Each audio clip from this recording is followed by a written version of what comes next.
Welcome back, Stasa23 here, back again with some knife therapy. And today, we're gonna go over this guy right here that was sent to me by my good buddy, Sean Hassan of Tepe Designs.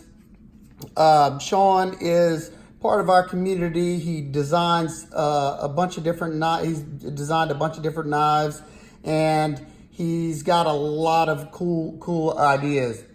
If you want to keep up with Sean, check him out on Instagram. I'll leave a link down below to his Instagram channel, Instagram page, so you can keep up with any of his future stuff if you're interested. This knife right here is his Kilij model. And the Kilij model is one under his brand.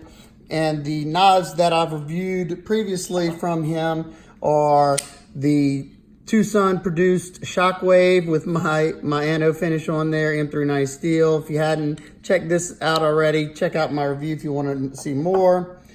The Tucson Dynamo, another one of my favorites. I like the unique flipper tab. And this guy's rocking S90V, and it has my crazy anno finish on it. Excellent slicers. Pretty much all of his knives are designed to be good slicers. And that said, one of my favorite go-to heavy hitter users is his Hornet model, another branded Tepe branded design of his. And this is the G10D2 version that I've modified. And he also has S35VN titanium model as well. But this video is not about that. It's about this guy right here. This is the zipper pouch it comes in. One of the nicest I've gotten with any knife. Very heavy Cordura. It's got this nice embossed Tepe Designs maker's mark in it in this leather with the Velcro, so you can take this off if you want. It's got the backward zipper in here, I guess, to keep some of the moisture out, water out. It's got the dual sleeping bags right here with the fleece lined in it. Comes in this little Ziploc bag with a silica pack, and it comes with some extra hardware, some extra pivot screws, some bearings, and some bearing races. So definitely nice job on that. Now let's get a good look at this guy. I'm not going to give you any price points because this guy is not yet released, so he's not certain on that, and I'll let him, do that talking whenever the time comes. If you're interested in this knife, it's going to be ran on Kickstarter. If you don't know what Kickstarter is, it's pretty much where the production of the knife is funded by the community that decided to get in on it. It's kind of like getting in on a pre-order. You can pledge certain amounts, and there's different perks at certain amounts that you wouldn't get after the knife is released. And definitely a cool way to bring something to life that somebody couldn't have afforded to get the production done otherwise. So the Kickstarter campaign is supposed to start in November of this year. There will not be a link to that Kickstarter campaign since it's not started yet. So I will leave a link down to Kickstarter down below. If I forget, y'all let me know that. And let's dive into it. I'm already 3 minutes in and I hadn't even started. Sorry about that. Let's get a size, some specs out of the way so you can see about how big this guy is. You have an overall length of 8 inches, so it's a nice full-size EDC. You have a blade length a little bit under 3.5 inches. You have a grip area of 3.5 inches. You have a handle thickness of 0.60, so it's a little bit chunkier than average in the middle. You have a width in the pocket of 1.32 inches. You have a blade stock thickness of pretty chunky 0.15 inches. And that said, they did do a good job of thinning it out as much as they possibly could with this low saber grind on there. And in this section of the blade, it's around 20 thousandths behind the edge. In this belly section, where the grind's at its height, it's about 18 thousandths. And up in this tip, where it broadens out and gets to be pretty robust, It is 22 thousandths. So it's designed to do its job in its different areas, and I think they did a good job on that. Let's take a closer look at this oh so sexy blade. Anybody who's followed me long enough knows that I like my clip points, trailing points, Persians, whatever you want to call. This guy is a Persian style blade, or upswept, like I said, or trailing point.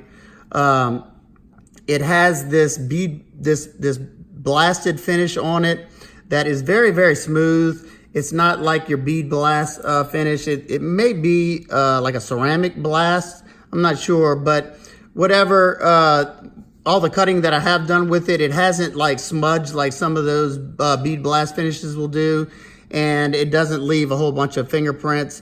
It's not my favorite finish, but it's not as bad as a lot of the bead blast finishes that I've handled in the past. You have, like I said, a low saber ground blade. You have his maker's mark on this side that I find rather tasteful. I like that. You have nothing on this side besides the blade steel designation, which is S35VN.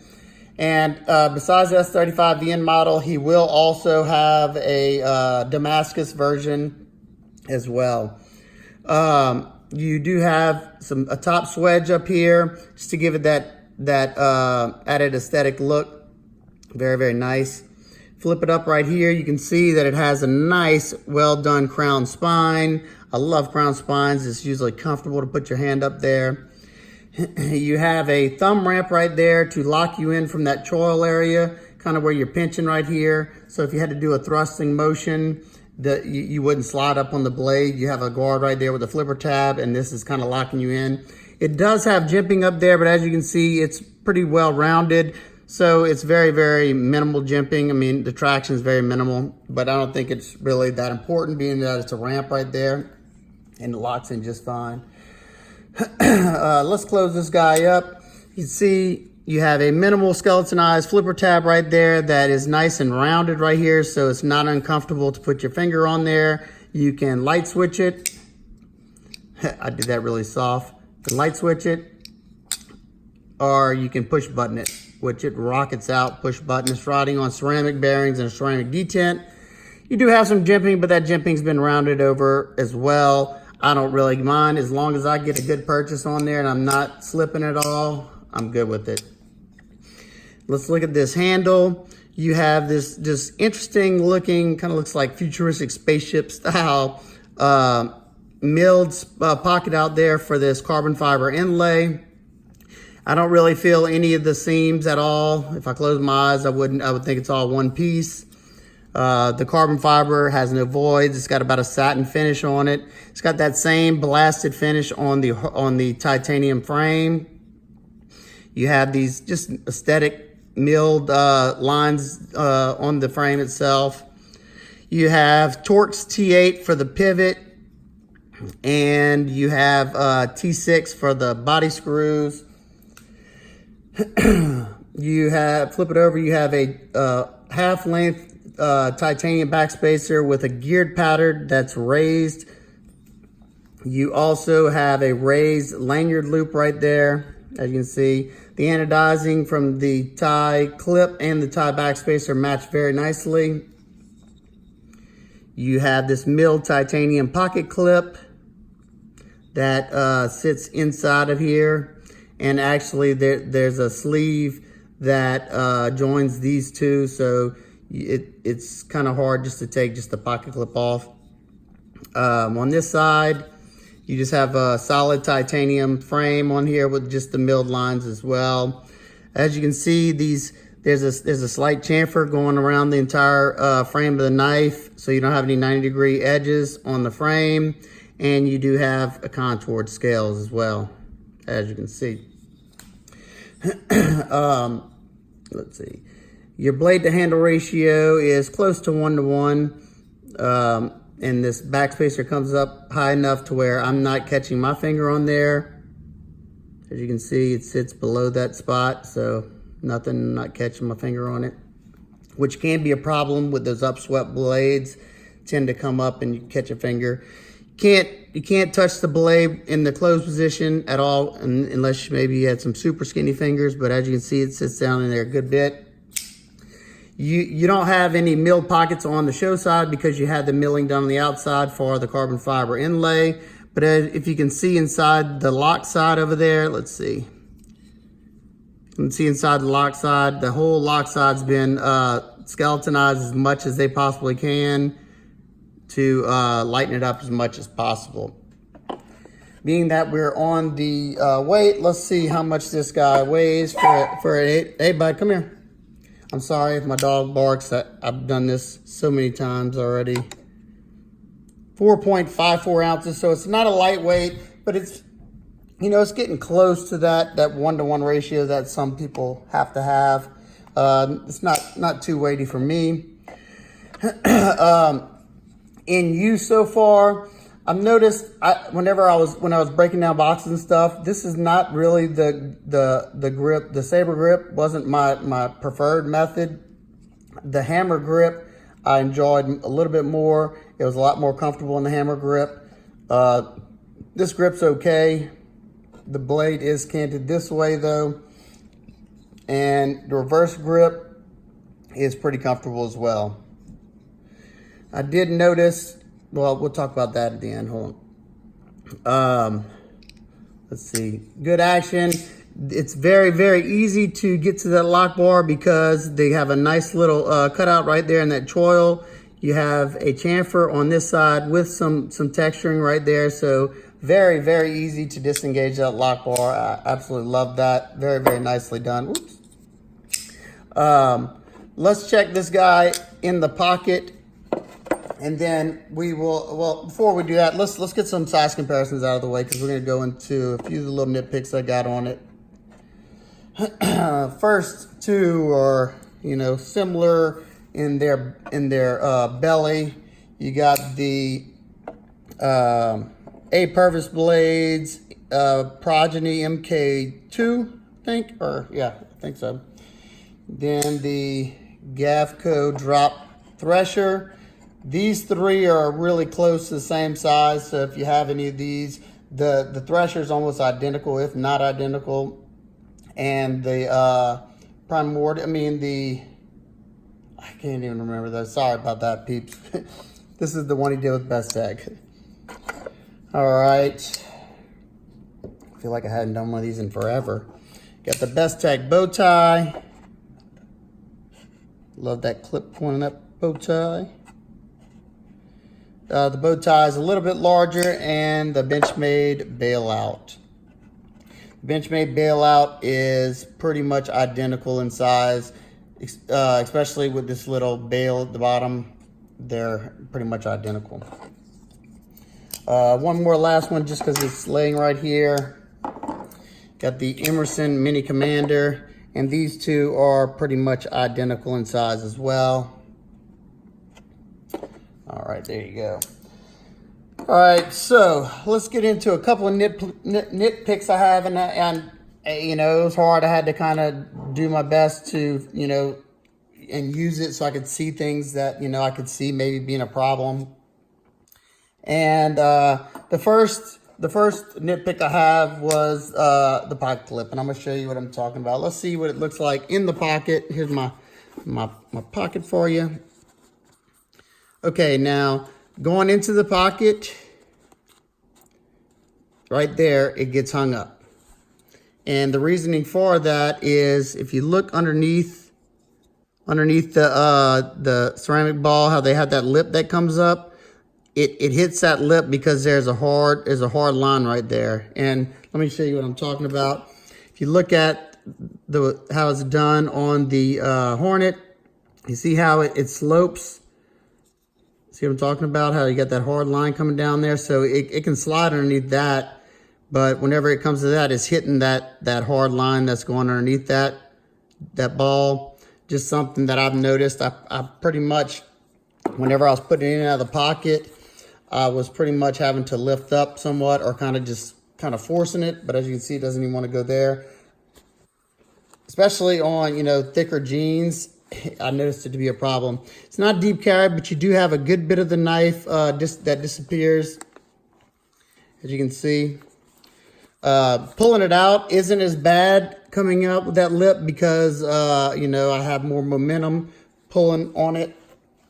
But that is something that, you know, I don't know if this is the final product or not. If not, maybe they could soften those edges a little bit, ramp them up like in an angle, so it'd be easier to get in and out of the pocket.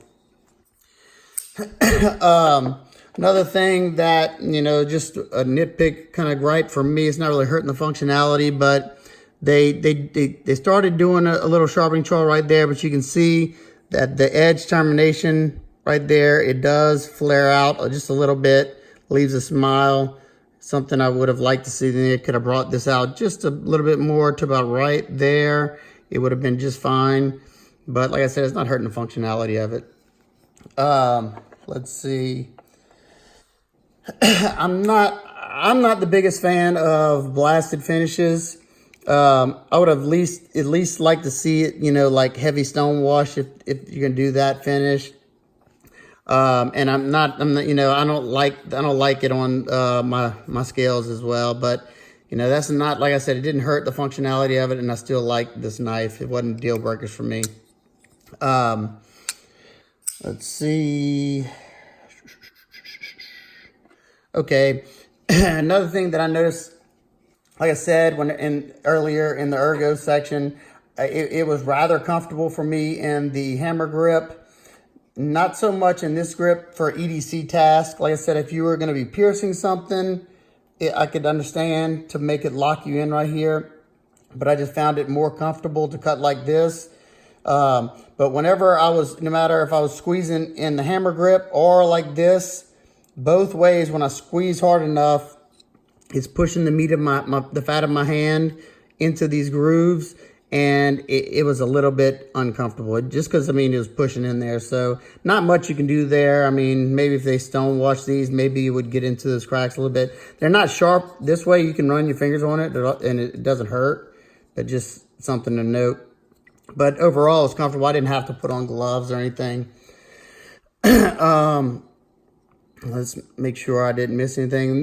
Here's the last thing. This is just something, you know, that's total nitpick just because I like to modify knives and like to do anno work. Something that I noticed when I took this guy apart is that being that this inlay, you know, gets real thin and it goes all the way down the middle, instead of just holding it in by these two screws right here, you might have had some lifting issues in this middle section. So what they did is they glued this down to the frame. So when you take this out, you can't take this inlay out. So that said, that means you can't anodize this show frame at all because, you know, heat, you would pop it out or ruin it. Unless you know, pop this out without breaking this in the middle, you could do it. But I want to do my anode finish on it and I can't do that. I can't electrically anodize it because this will draw the current down.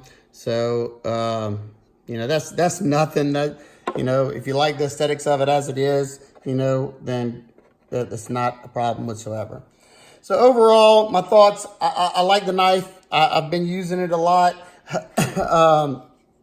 You know, it's not the best. The blade shape is, I mean, I know this because I like the blade shape so much, but having these deep bellies like this aren't the best at, you know, breaking down cardboard boxes and stuff, because a lot of times you'll cut to right here and when that belly hits, you'll slip out of the box. So, you know, this is the type of blade shape that I like whenever I'm doing skinning work. So I can put my finger right there and I can finesse that belly. So I'm not, you know, poking straight through something.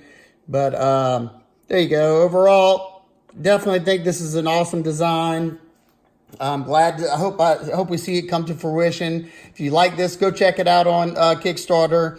Go pledge so you can make this. You can make this dream a reality for Sean. All right. If you have any questions, comments, concerns, please leave them down below. If you like this video, give it a thumbs up so I know you enjoyed it. And if you're not already, hit that subscribe button so you don't miss any of my content. I hope everybody's having an absolutely wonderful day, and I'll see you on the next one. Peace.